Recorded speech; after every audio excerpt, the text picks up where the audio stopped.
We are now joined by head coach Scott Nagy. His post-game comments are brought to you by CMC Mitchell and Associates. Coach, let's just start off. Obviously late in the first half, Bradley's 15-0 run when you guys were up 4, when you guys had a 4-point lead, and then I know the initial stages on the second half, I think they scored on their first 6 possessions. What did you feel was the difference there in that late run there in the first half for them and the early stages in the second half before you guys settled in and made a comeback? Just terrible defense.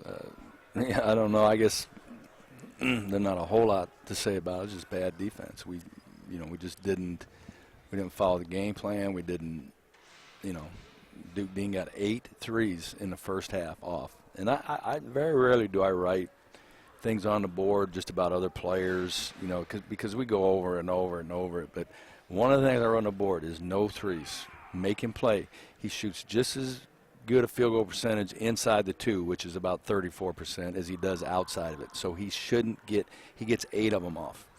And so that just tells you you can't not show up for 30 minutes and then think, and you're going to feel good about yourself because you fought back in the game. Big deal. You didn't show up for 30 minutes. And showing up doesn't mean you play good offensively. Showing up means that you're physical. We shot 7 free throws tonight. It just tells you how physical. We had no physicality to us at all. And to come on the road, you're not going to win against a good team. And it just, it really annoys me that we've gotten swept by these guys. And, I hope it bothers. And I think it does. I think the guys are disappointed. And but for our team to win, we got to have everybody show up and we got to be physical, or it just isn't going to work. I hear coaches and players say the word connected, being all that we were stuff. So disconnected. Yeah. How much of a factor was Mayo on that? I mean, we deservingly so, leading. I heard you in the pregame show, and we talk a lot about the Mayo factor, what he does that don't show up on stat sheets. Yeah. Without him out there for 35 minutes, you really seem to lose that connectedness. Yeah, I mean, it probably hurts, but I mean, everybody has those things happen to them, and so you sit on the bench and you want to complain about your playing time, and now you get some. Show up. Here's your opportunity. You get these opportunities, you got to make the most of them.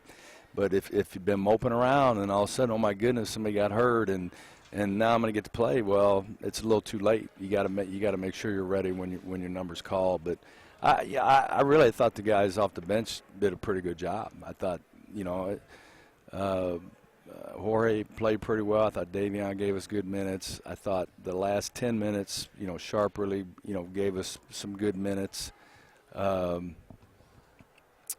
we're just not good enough defensively tonight. Specifically, Jorge, he had your best plus-minus. He was +10 in the minutes when he was out there on the floor. Just from your seat, I know your eyes are always on the ball and watching the ball, but what did you see from him? What worked really well when he did go out there for you, Coach Nagy? I would have to watch film to know. But he always plays hard. He's always around offensive rebounds because he doesn't get too far from the basket. He's hard to block out because he's so heavy. I thought he had it one time on a back down, and he passed the ball and turned it over. It's like, just score it. Where did we end up on the turnovers? We had 11, yeah. 6 at halftime. And they had 6 at halftime and only end up with 7. Yeah. They just, they just played better than we did, and we let Dean get going. I mean, it's incredible, like to go over game plans and then watch him get 8 threes off when it's been talked about, and he hasn't been playing great, and so we don't want him to get started, and we just let him get going. Down 21 with about 10 to go. Your guys showed some fight there to cut it to 7. What'd you think about that specific spurt? Well, it was great. I was proud of them, and the guys that were in there was a group that normally isn't going to get that done, but they did. It was Sharp and Davion and Jorge, and it was guys off the bench. It's I mean, there's a lot of pressure on these guys, and on our team, if we have certain guys that just don't show up, it's a real problem for us.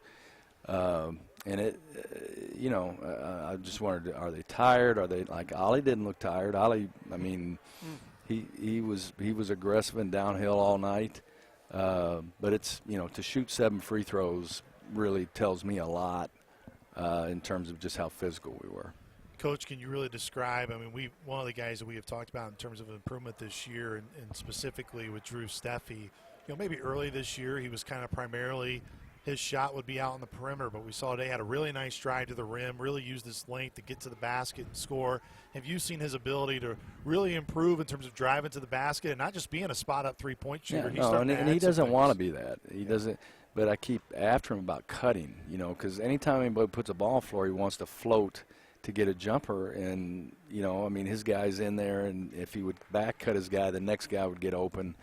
And so I've been after him about that. But he's playing better. He's playing better offensively. He's gaining confidence and trying to be a good leader on our team. Coach, appreciate the time. We'll let you get back and travel on home and have another home game here this weekend with Belmont. Okay, thanks. Coach. Once again, I would say Coach Scott Nagy join us. We'll take